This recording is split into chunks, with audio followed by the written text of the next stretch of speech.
So good morning students. हमारा tenses का एक ही पार्ट बचा था, फ्यूचर परफेक्ट कंटिन्यूअस, है ना।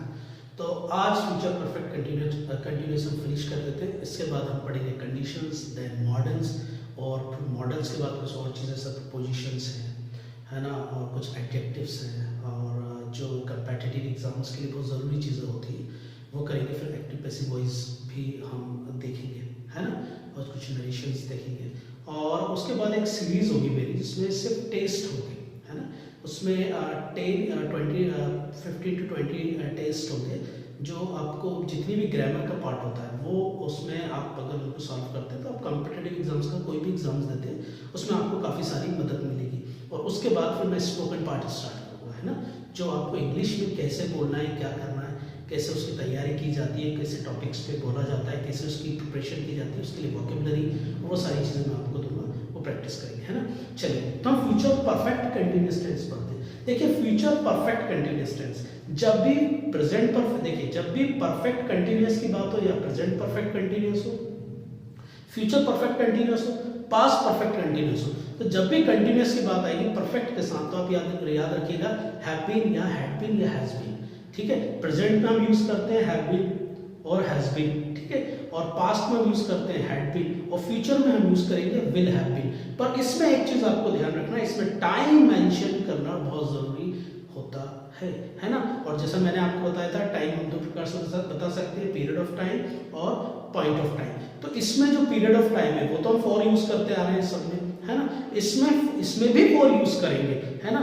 और पर जब पॉइंट ऑफ टाइम आता है जहां पे हम सिंस यूज करते हैं, तो फ्यूचर परफेक्ट कंटिन्यूअस में कहीं कहीं आपको फॉर भी मिलेगा, सिंस भी मिलेगा, और कहीं कहीं फ्रॉम भी मिलेगा। ओके, मतलब फ्रॉम भी होगा और सिंस भी होगा फ्यूचर परफेक्ट कंटिन्यूअस में, पॉइंट ऑफ टाइम में। पर आपको याद रखना है कि कहां पे आप फ्रॉम लगा रहे हैं, कहां पे सिंस लगा रहे हैं। अगर मैं एप्रोप्रिएट की बात करूं, अगर आपको एकदम एग्जैक्ट एप्रोप्रिएट आंसर देना है तो पीपल शुड यूज फ्रॉम, है ना। हमें सिंस का कम यूज करना चाहिए, उसमें हमें फ्रॉम का यूज करना चाहिए। पर कई लोग सिंस भी यूज करते हैं, कहीं बुकों में आपको सिंस भी मिलेगा, कहीं फ्रॉम भी मिलेगा, बोथ आर करेक्ट, है ना। पर अगर एकदम एप्रोप्रिएट पे जाना है अकॉर्डिंग टू बिल्कुल 100% एक्यूरेसी के साथ, तो we should use from. Okay, तो हम स्टार्ट करते हैं, इसका हम थोड़े से एग्जांपल्स देख लेते हैं, ठीक है। जैसे I will have been teaching for 1 hour, ठीक है। यहाँ पे मैंने पीरियड ऑफ टाइम यूज किया है जिसमें ड्यूरेशन हम बताते हैं, और पॉइंट ऑफ टाइम और पीरियड ऑफ टाइम मैं आपको प्रीवियस लेक्चर्स में बता चुका हूँ, तो आप एक बार देख लीजिएगा, क्लियर हो जाएगा, है ना। I will have been teaching for 1 hour, है ना। मैं 1 घंटे से पढ़ा रहा होऊंगा, क्लियर, मतलब मैं 1 घंटे से पढ़ा रहा होऊंगा, क्लियर, है ना। अब आप सोच रहे होंगे कि इसमें अब विल हैव बीन का यूज हो रहा है और फिर हम उसमें यूज करते हैं चुका, चुके, है ना। तो देखिए इसमें आप जैसे कोई चीज यूज कर सकते हैं, by the end of this day, है ना, by the end of this day. अगर मैं इसमें यूज कर देता हूं by the end of this day, इस दिन के आखिरी समय पर मैं 1 घंटे से पढ़ा रहा होऊंगा, तो बात हुई अभी कि पढ़ा चुका होऊंगा, है ना, क्लियर। फिर they will have been playing cricket since और from, देखिए अब since morning जैसे पॉइंट ऑफ टाइम में हम यूज करते हैं, और from morning, है ना। तो आप इसमें ऐसे भी यूज कर सकते हैं, they will have been playing cricket, है ना, they will have been playing cricket। अच्छा, इसमें आपको ये कंफ्यूजन हो रहा है कि will have been का यूज हो रहा है और फिर चुका चुकी, इसमें हमने फ्यूचर परफेक्ट में पढ़ा है और इसमें भी विल हैव का यूज हो रहा है। तो देखिए मैं एक चीज आपको बताना चाहूंगा, जब फ्यूचर परफेक्ट कंटिन्यूअस की बात आती है तो उसमें हमें टाइम मेंशन करना जरूरी होता है, कि हमें टाइम बताना होता है कि कोई भी वर्क या कोई भी एक्टिविटी या कोई भी हमारी प्रोसेस कब से चल रही होगी, कब से चल रही थी, कब से चल रही है। सिंपल सी चीज, प्रेजेंट में आप देखिए कब से चल रही है, पास्ट में कब से प्रोसेस या एक्टिविटी चल रही थी, और फ्यूचर में कब से चल रही होगी। सिंपल सी चीज है, हमें सोचना है। अगर हम बोले कि ये गाड़ी कब से चल रही होगी, है ना, अगर कोई गाड़ी चलते चलते बंद हो जाती है तो हमने बोला गाड़ी कब से चल रही होगी, तो हम वैसे इसका फ्यूचर में यूज करेंगे। जब हम जो हमारा प्रोनाउंसिएशन होगा और जो हमारा सेंस निकलेगा वो होगी में निकलेगा, है ना, फ्यूचर में निकलेगा। तो हम फ्यूचर परफेक्ट कंटिन्यूअस टेंस का यूज करेंगे, है ना। He will have been waiting for me for 15 minutes. वो मेरा 15 मिनट से वेट कर रहा होगा, है ना। मैंने बोला कि वो मेरा 15 मिनट से वेट कर रहा होगा। इट मीन्स ऐसे सिचुएशन क्रिएट हुई है और मैं देख रहा हूँ, मैं किसी से बात कर रहा हूँ, ये मैं ग्रामर के अकॉर्डिंग रिटर्न में भी उसको देख रहा हूँ। मैं बोल रहा हूँ कि वो मेरा 15 मिनट से वेट कर रहा होगा।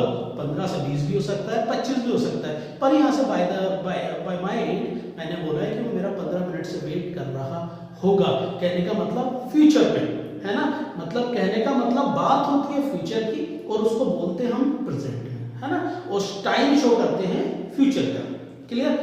कहने का मतलब बोलते प्रेजेंट में है और जो टाइम शो होता है वो फ्यूचर का शो होता है। ये चीज इसमें आपको याद रखनी है और टाइम इज मैंडेटरी, जो आपको याद रखना है। क्लियर। इसके नेगेटिव सेंटेंस देखते हैं।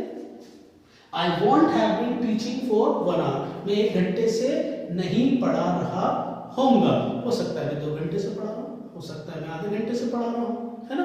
पर बात कर रहा हूँ फ्यूचर की, मैं 2 घंटे से नहीं पढ़ा रहा होऊंगा। अब मैं बोल तो फ्यूचर में रहा हूँ, बोल तो फ्यूचर में रहा हूँ और सॉरी बोल तो बात तो फ्यूचर की कर रहा हूँ, पर बोल प्रेजेंट में रहा हूँ। ये चीज आपको ध्यान रखना है। और मैं कुछ अभी इसके एग्जांपल्स भी आपको दूंगा, जिसके अकॉर्डिंग अगर मेरे एग्जांपल्स आप सुनेंगे तो आपको क्लियर होगी चीजें, है ना। They won't have been playing cricket since और from, देखिए दोनों यूज हुआ है, since morning और from morning, है ना। from the morning, since morning, कि वो लोग सुबह से क्रिकेट खेल रहे होंगे, है ना। Clear. He won't have been waiting for me for 15 minutes. वो मेरा 15 मिनट से वेट यहाँ पे नहीं खेल रहे होंगे और यहाँ पे he won't have been waiting for me for 15 minutes. वो मेरा 15 मिनट से वेट नहीं कर रहा होगा। हो सकता है 20 मिनट से वेट कर रहा हो या 25 मिनट से वेट कर रहा हो। तो बात फिर वही है, मैंने बोला प्रेजेंट में और बात कर रहा हूं मैं फ्यूचर की। क्लियर। तो ये चीज मैंने आपको बताई। इसका स्ट्रक्चर एक बार आप देख लीजिए। सब्जेक्ट प्लस विल नॉट, जिसको हम शॉर्ट में बोलते हैं want, plus have plus been, और बीन के बाद हमेशा आती है वर्ब की आईएनजी फॉर्म, और इसमें ऑब्जेक्ट जो यूज करेंगे वो टाइम के सेंस में हम यूज करेंगे। क्लियर। एक बार आप इसको देख लीजिए।